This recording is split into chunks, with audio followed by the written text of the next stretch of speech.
नमस्कार प्यारे बच्चों, कैसे हैं आप सब। आशा करता हूँ कि सब अच्छे होंगे। तो चलिए शुरू करते हैं।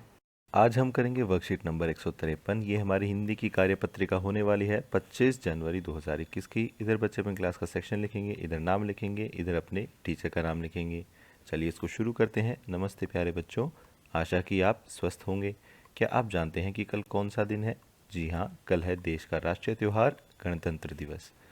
क्या आप जानते हैं कि गणतंत्र दिवस भारत का एक राष्ट्रीय पर्व है जो प्रति वर्ष 26 जनवरी के दिन मनाया जाता है। सन 1950 में इसी दिन हमारे देश में अपना संविधान लागू किया गया था, जिसका निर्माण डॉक्टर भीमराव अंबेडकर जी की अध्यक्षता में किया गया था। यह पर्व पूरे देश में हर्षोल्लास के साथ मनाया जाता है।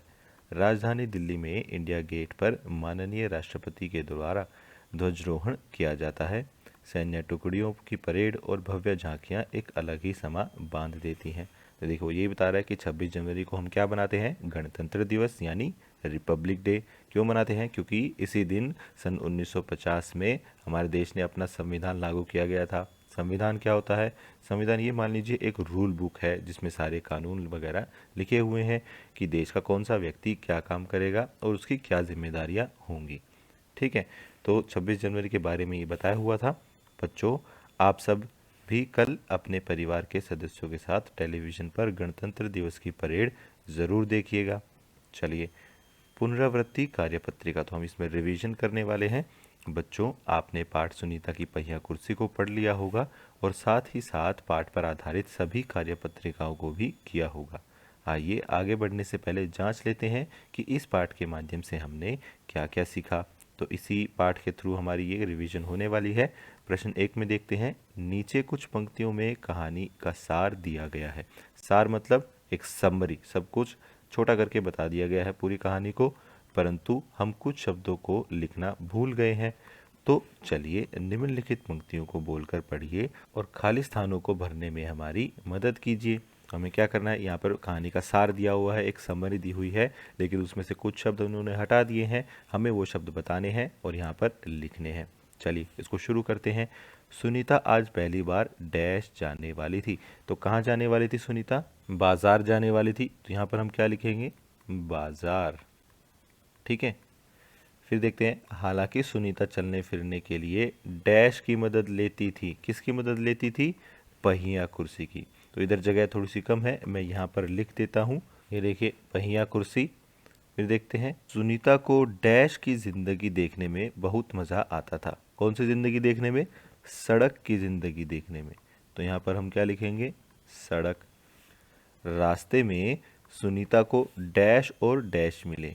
कौन मिले थे उसको? बच्चे और बड़े, दोनों मिले थे, बच्चे और बड़े। सब बच्चे उस लड़के को डैश कहकर चिढ़ा रहे थे।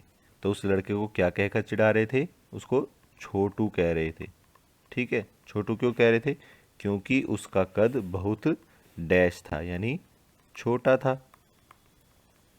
सुनीता को दुकान के अंदर जाने के लिए कुछ डैश पर चढ़ना था। किस पर चढ़ना था? सीढ़ियों पर। तो यहाँ पर हम सीढ़ियों लिख देते हैं। सीढ़ियों पर चढ़ना था, जो उसके लिए बहुत कठिन था। तभी वहाँ डैश आ पहुँचा। कौन आ पहुँचा? छोटू। तो छोटू हम यहाँ पर लिख देते हैं। छोटू आ पहुँचा। उसने पहिया कुर्सी को डैश तक पहुंचाने में सुनीता की डैश की। कहाँ तक पहुंचाने में? दुकान तक। ठीक है, दुकान तक पहुंचाने में क्या की? उसकी मदद की। लोग अभी भी उन्हें देख रहे थे, परंतु अब सुनीता को उनकी परवाह नहीं थी। ठीक है, तो इस तरीके से हमने ये कहानी पूरी कर ली है। चलिए आइए प्रश्न नंबर 2 पर चलते हैं। नीचे दिए गए शब्दों में सही जगह पर नुक्ता लगाकर इन्हें दोबारा लिखिए तथा अर्थ बताकर इन्हें वाक्यों में प्रयोग भी कीजिए। तो देखिए, हमने पिछली वर्कशीट्स में सीखा था कि नुक्ता क्या होती है। ठीक है, और वो कहाँ पर लगती है। तो पहला शब्द क्या है? तेज। तो तेज में कहाँ पर लगेगी नुक्ता? ज के नीचे। ठीक है, तो अब ये क्या हो गया? तेज। अब इसको लेकर एक सेंटेंस हमें बनाना है कि मान लीजिए रोहन ठीक है, कुछ भी आप सेंटेंस बना सकते हैं। रोहन तेज चलता है।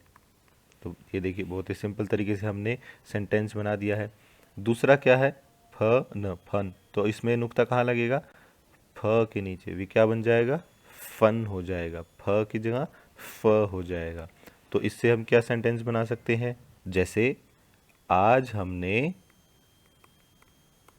स्कूल में बड़ा फन किया। ठीक है, तो इस तरीके से आप कोई भी सेंटेंस बना सकते हैं। चलिए फिर क्या है, प्रश्न नंबर 3 पर देखते हैं। सुनीता की कोई 3 विशेषताएं सोचकर लिखिए। तो यहाँ पर हमें सुनीता की विशेषताएं बताने हैं, उसकी क्वालिटीज़ बतानी है। तो इसमें हम सबसे पहले लिख सकते हैं कि वो एक तो निडर थी। ठीक है, उसको डर नहीं था किसी भी चीज़ का। वो सोच समझ कर सारे काम करती थी, तो हम उसमें समझदार भी लिख सकते हैं। ठीक है, समझदार भी। और क्या था, वो एक पहिया कुर्सी पर चलने के बावजूद भी वो किसी पर ज़्यादा निर्भर नहीं होती थी, तो हम क्या लिख सकते हैं, आत्मनिर्भर। तो आत्मनिर्भर का मतलब क्या होता है, जो खुद पर ही भरोसा रखे और सारे काम खुद करने की कोशिश करे। फिर आते हैं प्रश्न नंबर 4 पर। यहाँ पर लिखा है कि सुनीता को सड़क का दृश्य देखना पसंद था। आपको कहाँ कहाँ घूमना अच्छा लगता है। तो आप यहाँ पर बता सकते हैं कि मान लीजिए आपको पार्क में घूमना अच्छा लगता है। ठीक है, या फिर आपको बाज़ार में जाना अच्छा लगता है।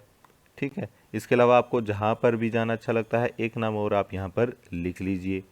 चलिए फिर देखते हैं प्रश्न 5 में क्या लिखा है कि पाठ सुनीता की पहिया कुर्सी से 10 क्रिया शब्द छांट कर अपनी कॉपी में लिखिए।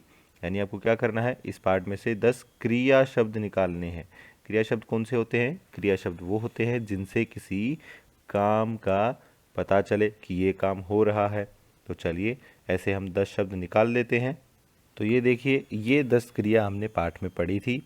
कौन कौन सी, बैठना, खेलना, चलना, देखना, घूमना, सोचना, चढ़ना, चिढ़ाना, जाना, आना जाना जो होता है, और पकड़ना। तो इस तरीके से बहुत सारे शब्द हमारे पाठ में आए थे। हमें ध्यान ये रखना है कि ये सारे क्रिया शब्द होने चाहिए। क्रिया शब्द कौन से होते हैं, जिससे किसी काम के करने या होने का पता चले, वो सारे क्रिया शब्द होते हैं।